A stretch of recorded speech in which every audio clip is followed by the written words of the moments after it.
Hi everyone, my name is Kaustubh Kale. I am a chartered accountant and CFA who helps my clients with all investments and all insurances. So जब market नीचे जाता है and you have money available to invest, lump sum पैसा आपके पास है, तो आप कौन से स्टॉक्स में जाएंगे और कौन से म्यूचुअल फंड्स में जाएंगे ये हम यहाँ पे समझ लेते हैं. So when the market starts falling, you have money available to invest. With respect to stocks, मतलब हम प्योरली डायरेक्ट स्टॉक्स की बात करेंगे यहाँ पे. आपको कौन से स्टॉक्स खरीदने हैं, ओके? टॉप 100 कंपनीज जो होती है उसको लार्ज कैप कंपनीज कहते हैं. Stick to large cap companies.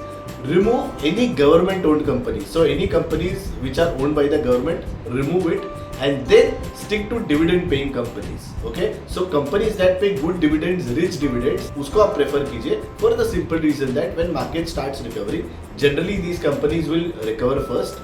And even if the market does not recover for some period of time, you will at least receive dividends which will make you happy.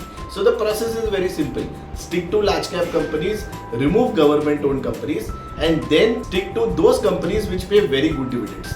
Now this was with respect to stocks. Now coming to mutual funds, when you have money available to invest in mutual funds, and say for example right now the market has corrected around 15%, आप कौन से schemes चुनेंगे यहाँ पे? ठीक है, तो बहुत simple है logic यहाँ पे भी.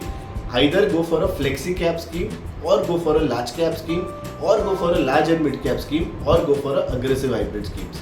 Now a flexi cap scheme will invest in large cap, mid cap, small cap mix. So it's a added advantage because you get in one scheme various diversified allocation.